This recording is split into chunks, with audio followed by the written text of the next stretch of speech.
Hello and welcome to the Business Talk podcast. I am your host Deepak. I am delighted to welcome Professor Astha Agarwalla, an esteemed academic and researcher in the field of management, as our guest for today's podcast episode. Professor Astha Agarwalla is an associate professor at CEPT University with research interests that intersect the world of food delivery, pricing strategies, and road safety.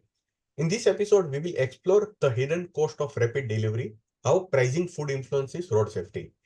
Professor Astha, it's a true delight to have you on our podcast episode. We are looking forward to hearing your insights on the topic. Thank you so much. It's a pleasure being here and having the opportunity to discuss this pertinent issue with you today.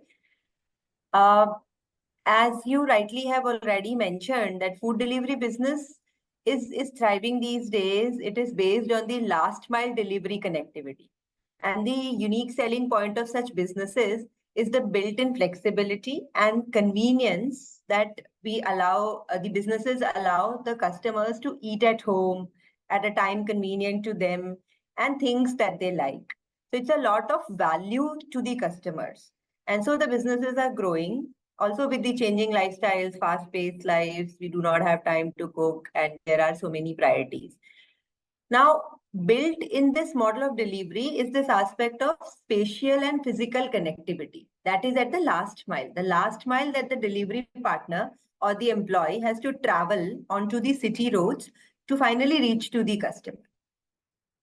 And that is where the interaction of these businesses happens with the way the city is laid out or the road network is planned and managed.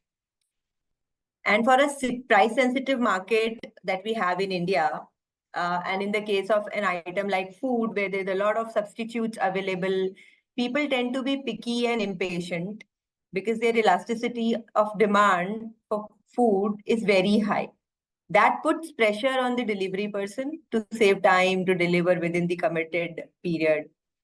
And in the absence of lane driving and properly following the traffic rules, this then translates into these drivers hurrying on the roads to deliver value to the customers. They drive unlawfully, they cut corners, they run traffic signals, and that increases the risk to the others on the road. The additional social cost that these businesses put onto all of us. So it is a case of delivery of one service, that is food, which is in the private domain, affecting the delivery of another service, that is road safety and ease of transport, which is in the public domain. And this is an interesting example of how the private side, the markets interact with public services, especially in high density urban areas like the cities that we live in. So that's where the problem emerges. Okay, yeah. So, can you explain the difference between private and public service in the context of this example? Yes. So, see, food delivery is a private business. Customers pay for the delivery, and private companies and platforms, they have been providing this service. Whereas road safety and transport management is a function vested with the local governments, police department, and other public agencies. Public services are by nature such that they are non-exclusionary, meaning those who, whether we pay or do not pay, we cannot be excluded. And also non-rival, that is, we all access the roads without affecting each other. And it is due to this nature of this service that it has always been in the public domain across the world. So therefore, food is a private business, whereas public safety, road safety, traffic management is a public service. These two are interacting here in the case of this particular food delivery business example. So, what is the issue here? A private service and a public service can coexist, can they not? Yes, well, they can very well coexist. There are so many other examples of private businesses using public services efficiently and building their business models around them. For example, all the logistic companies, they use railway stations, ports, airports, all these spaces, the transport infrastructure, which is largely provided by public organizations. But the issue here in this particular case of food delivery is that we do not pay for road space. It's a public good provided to all for free. However, beyond the level of usage, there is congestion. And we all start getting into each other's way. And that leads to externality, the negative effect of too much traffic on the road. And the competition between food delivery companies relies on delivery times as one of the parameters. When, as a customer, I choose between two competing platforms delivering food from the same outlet, I choose on the basis of cost of delivery and time.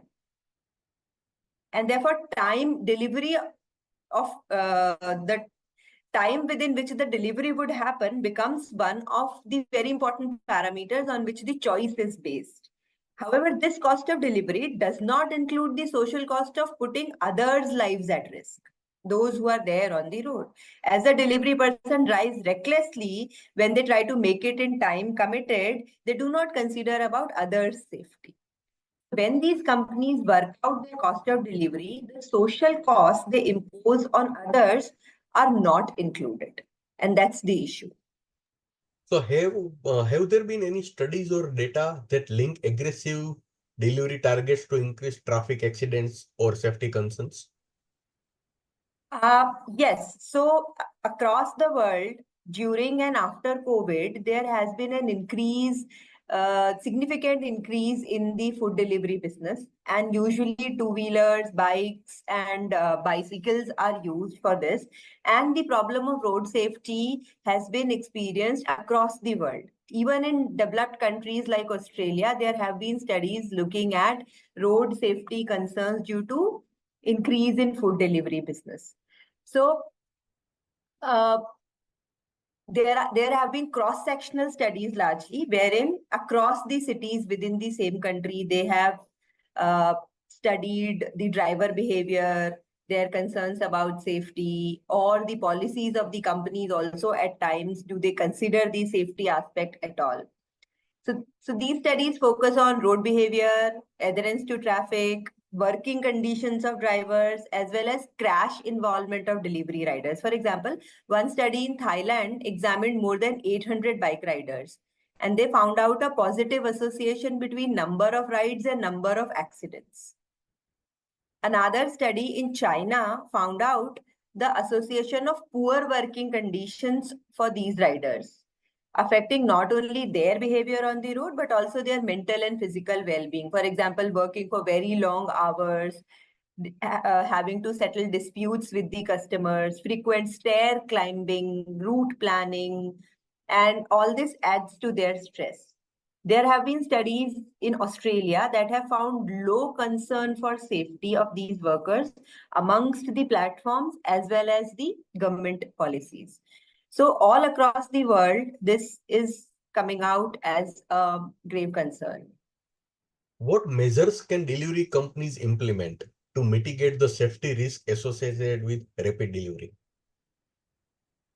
Yeah, so first and foremost, if the economic model of these companies is worked out in a way where attempt is not made to derive value out of quick delivery, rather than promising a time-bound delivery, companies can rely on Google Maps or other information services and work out a more realistic delivery time, or have a standardized delivery time which is at an upper bound of the possibilities to keep customers' expectations under check. Other than this, of course, implementing measures such as having helmets being compulsorily used and other safety gear, developing a culture of safety, organizing training programs, and a reward-based system to those who follow traffic rules. This can be developed by these platforms. Have there been attempts to involve private sector in traffic management? Yes, this is an interesting area. In some of the countries in Europe, in Germany and UK, public-private partnership models have been tried to improve the efficiency of traffic management systems. These models, although they have not been very successful due to lack of a robust revenue mechanism around these services. So they largely were dependent on selling traffic data. It can be a source of revenue. But to find buyers these days with availability of Google and other GPS-based mapping applications being in place already, need for specific traffic data has become low or redundant, so to say. And so therefore, these companies were not able to work out profitable revenue model, and therefore these partnerships have not really been very successful. So the service remains in public domain across the world largely. How can policymakers and regulators contribute to ensuring that rapid delivery practices do not compromise road safety? So, see, the way I look at it is that regulations on the road cannot be differentiating. Rules are to be followed by all those who are using the roads. And if we all start doing that, it makes life so much more easier. And talking about regulations, while on the food quality and delivery side, there are standards in place. So there is this Food Safety and Standard Authority of India. They lay out guidelines for quality of food preparation, delivery, packaging, etc. But road space is common for all. And hence the regulation that apply to all the drivers apply to bikers engaged in food delivery too. So in India, under the Smart City Mission, many cities have come up with these integrated command and control centers where the use of data and integrated systems is put in place to do a smart traffic management. And it has bring in a lot of results also. There is a need for stricter reinforcement of rules in Indian cities that we all largely agree. And probably having separate dedicated lanes for two-wheelers can also help because largely these deliveries happen on two-wheelers. And even otherwise, having four-wheelers and two-wheelers using the same road space creates a lot of inconvenience to both the kind of vehicles. So there's a ongoing discussion for having dedicated loans for two-wheelers. And also for, let's say, very short distances, we can even think of bicycle-based or walking delivery options. If there are, say, for example, mixed use areas where there are commercial complexes nearby and the delivery distances are very short, we can even have a non-motorized transport method used, which would save a lot of inconvenience and traffic congestion. What role do technology and data play in managing and optimizing delivery speed while also maintaining the safety? Yes, so the data and technology can play a great role. If we look at the model, there are three legs or parts of this whole chain. So one is the food preparation, processing, and packaging, the eatery side per se. Second is the platform, which is entirely based on technology, where users log in, they browse, they select, and then they place orders. And the third side is the delivery side, which happens through dedicated partners. They also are registered with the platforms. But they have their own vehicles, they manage and maintain their vehicles, and they are responsible for the last leg. So while for the first two legs, there are algorithm used for demand estimation and for managing operations, etc., there is still a scope for better use of technology such as geolocation or mobile data collection that could be taken up by food delivery platforms to monitor and evaluate riders' performance based on exception and rejection rates, maybe or their behavior on the road, their delivery times, and the customer feedback received. And based on that, they can work out a model which rewards riders for their safe behavior on roads. Professor Astha, how can consumers be educated about the potential safety implications of rapid delivery practices? Yes, this is very crucial because the value proposition by the platforms has to be in a way that it diverts attention away from quick delivery and focus on other aspects of the business which are regulated and they are in private domain and are manageable. Because delivery is subjected to external circumstances on which the platforms have no control. For example, it is our culture in India to stop traffic on some days to facilitate VIP movement. Traffic is diverted. That causes longer routes and delays. On such days, how is the delivery partner expected to meet the tight time deadline? So platforms have to keep their business expectations realistic and rely on advertising those value propositions which are controlled by them, which are generated by their unique business model. For example, having a large number of delivery partners or having a very, so that they have a very high probability of a good match, or having a large number of food outlets as members. so that the customers have more options and choices. Customers have to see value in the right way, not in the delivery time, but in terms of the options they have, the quality of food that is being delivered, the overall experience of service that they are getting. Why promise something for which you have to rely on a third party? And the contract you have with the third party does not measure or account for the risk. So therefore, the advertising model has to change, and therefore the communication with the customers would change. And some of the platforms, as we see these days, are coming up with unique ways of advertising. Yeah. So how can we collaborate between delivery companies, city planners, and law enforcement improve safety outcomes? Well, yes, this can be a very win-win nexus because food delivery is becoming an essential service given the change in lifestyles and fast-moving lives of people in bigger cities these days. So, like creating forums and platforms where safety concerns are brought out, conducting data-driven research, and presenting the outcome to initiate dialogue and bringing platforms, delivery partners, planners, and regulating agencies together under one roof to discuss and deliberate and come up with solutions is a very productive idea. And I must congratulate you and thank you for taking this initiative. Yeah. Yeah. Are there any best practices or guidelines you would recommend for both delivery services and consumers to help mitigate this hidden cost?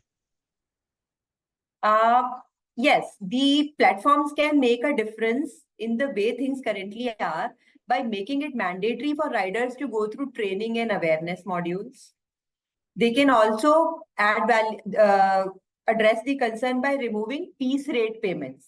That is not paying per delivery, paying in a different way, lump sum or number of orders in a month, or some finding out other models to pay to the delivery partners by not having reward systems based on timely delivery performances. Boards and shareholders of these platforms can frame performance-based initiatives, both for the platforms as well as for delivery partners, which do not focus on delivery time, but focus more on efficiency and safety. So the safety culture has to be built in, has to be promoted. Professor Astha, last question. What are the most important takeaways for listeners concerned about the intersection of food delivery, pricing, and road safety? Yeah, so I would just like to say that food delivery is for all of us to enjoy. We are not saying here that we should not order food. We should, by all means. And it's a very good business proposition also. It is allowing us the flexibility and convenience of our homes, allowing us to relish the diversity in the Indian food culture. So what we need as customers or users is the patience and empathy to have realistic expectations. Compare your own time on the road amongst traffic and think of the tough situations the delivery partner might have to go through. And from the platform side, it is important to safeguard the interest of the customers. They are paying for the delivery, and hence they should not be cheated or put to inconvenience. So both sides have to come together. Technology-based real-time traffic management systems can provide solutions to help customers set realistic expectations. Because we as a country are going to grow. We are already the largest in terms of population in the world, and this growth is going to continue till almost 2064 by some projections by international agencies. That means we are not going to see any lesser traffic on the roads. It's going to increase. And on the other hand, our incomes and lifestyles are also going to improve. And therefore, our demands for services and good quality of life, that is going to increase too. So we have to find a balance between the two till at the larger level, our infrastructure woes are addressed by policy and planning, and we are provided more efficient public transport, lesser congestion, and faster deliveries in the times to come. Till then, what we need is patience and belief in humanity. At the same time, new players will also enter into this market. Very true. We will see a growth from both sides, from demand side as well as because supply would respond to the demand. And as technological advancement happens, we would see platforms with better algorithms, better matching, larger partnership or membership from both sides, from food outlets as well as from users and delivery partners. So the businesses would thrive. Yeah. Thank you, Professor Astha Agarwalla, for joining us today and sharing your valuable insights on this topic. Your Thank you. expertise, your expertise in the intersection of food delivery, pricing strategies, and road safety has provided us a deeper understanding of this critical issue. Until next time, I am Deepak signing off. Thank you so much, Professor Astha Agarwalla, once again for joining with us today. Thank you. Thank you for the opportunity.